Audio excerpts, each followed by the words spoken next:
Give you an update on the best teams in the NFL and college ATS, and with totals over or under. Your best teams in the NFL against the spread so far. No surprise here. The Miami Dolphins, they're 5-1.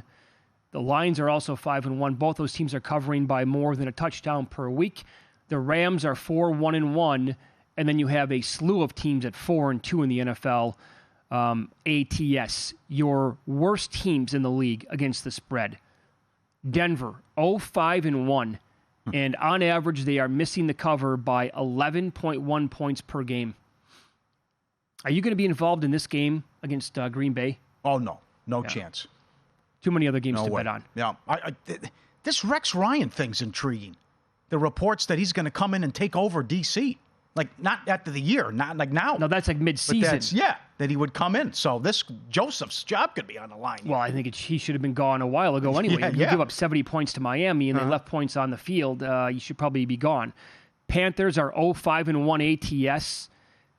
They're missing by 6 points per game. Think about, again, not only are these teams really, really bad, they're also catching a lot of points in, usually every single week. They can't cover them. Yeah, good call. The Patriots you can't even watch the Patriots play football. They're so bad. No. They're 1-5 ATS. They're missing on average by 11.8 points per game. The Giants finally showed up. Coulda, woulda, shoulda won that game on Sunday night. That's the only game they've covered the entire year. Yeah. Patriots 1-5, as you mentioned, first time since 95. Biggest home dog. You got to go back to 2001. They played the Rams. They were getting 8, I think, in that game. Covered. Oh, they played the Rams in the regular season the year that, okay. As I recall, I think that was like, wow, we're pretty good here. We hung in here against the greatest show on turf. Maybe we have something. And then that was the Super Bowl. But this is, it's a disaster with New England. And the other thing, I want to see what Carolina looks like off the bye now, and that Reich turned over play calling duties. Sure. The Falcons are also 1-5. The Bears and the Saints are 1-4-1. ATS, your best teams to the over in the NFL. The Bears are 5-1 on average, going over by 6.2 points per game. Last week, their first under. That was kind of a windy game. Other teams here that are 4-2, Miami, and they're going over on average by 14.7 points per game. Denver's 4-2 over. Indy, Arizona, and San Francisco all 4-2 to the over. Your best under teams, and this is where it's really good, the NFL. Your Saints 6-0. On average, staying under by more than a touchdown. Yep. And how about this? So we had a 13-2 under run in week 6. Was it 9 teams won a game scoring under 21 points? Now, that's when you know the NFL is in a different place than it has been in previous years, right? Unders keep cashing. And as you're about to run down, it's not just the Saints. There's a ton of teams that are on a nice under run. Yeah, here's the list of teams that are 5-1 under so far on the year. Raiders, Falcons, Titans, Ravens, Giants, Vikings, Patriots. And those teams are all staying under on average by more than 4 points per week. Tampa Bay is 4-1 under, staying under by 7.2 points per week. Pittsburgh 4-1 to the under, staying under by about a field goal. Now, one of the odds makers is going to adjust because they're still hanging 40s on these teams. Well, I mean, again this week. And you see look at all the movement. We talked about this, like 7-8 games. Yep, that's how it has to be. I agreed with all those moves that come out. And the screen was lighting up and everyone's betting. How do you not? When you see 60% of the games have gone under, and we're just coming off a 13-2 run. I mean, you're like I've been saying all year. With some of these teams, and you watch them, these bad offenses, you can't put up 39s, 41s in these games. No, I would say there are probably two or three teams where you could make a case for if they played each other. The total should be in the 50s, right? When the Dolphins are involved in a game, have to be, right? I would say the Bears with a healthy Justin Fields because the defense is so bad, and with him they might be able to score some points. And then the Broncos because of the defense. Mm-hmm. Other than that, I mean, look at the Chiefs-Chargers game again this week. Lined in the 50s.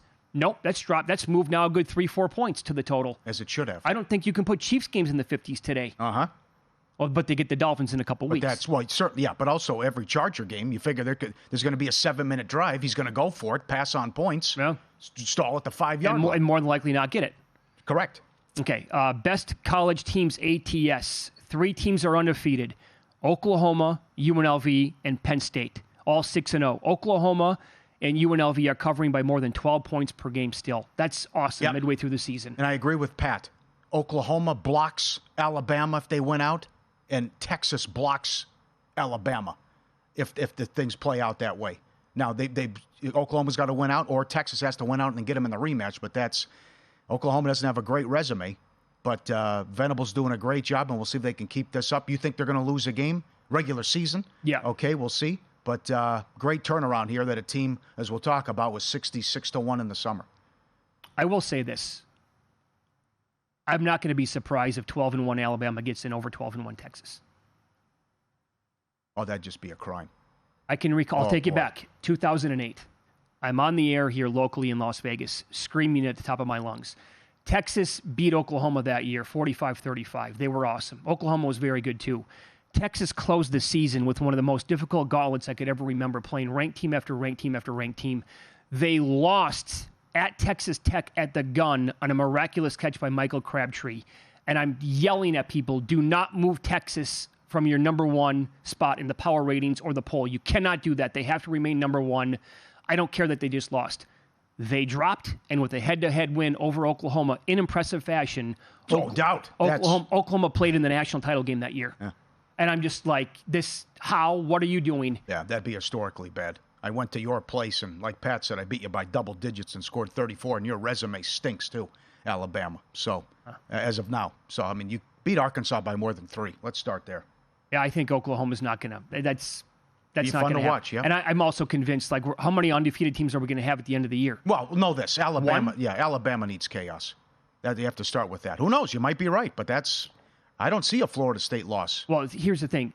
Alabama has to run the table, and that's not going to be That's big easy. enough. Yeah. Let's see here.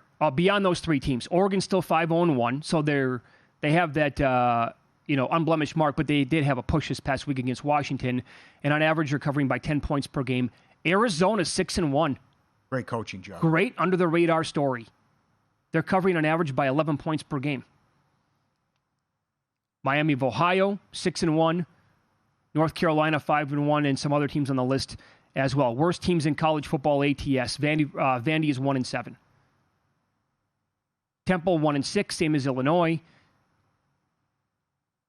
Southern Miss, Minnesota, Georgia, Mississippi State, Baylor, Memphis, all in a list for worst teams covering numbers in college football. Your best college over teams. Well, okay. LSU is 7-0. We put them number 1 here because on average they're covering by going over by 15.8 points per game. Good quarterback play? Yeah, can't stop anything. But again, the big story's Vandy. 8-0 to the over. I mean, this is they keep doing it every week. Now, LSU goes over by 16 points per game. Vandy goes over by 8 points. BC is 5-0-1. UMass is 7-1 over. Utah State 6-1 over. By the way, going over on average by 17 points per game. Wow, did not know that.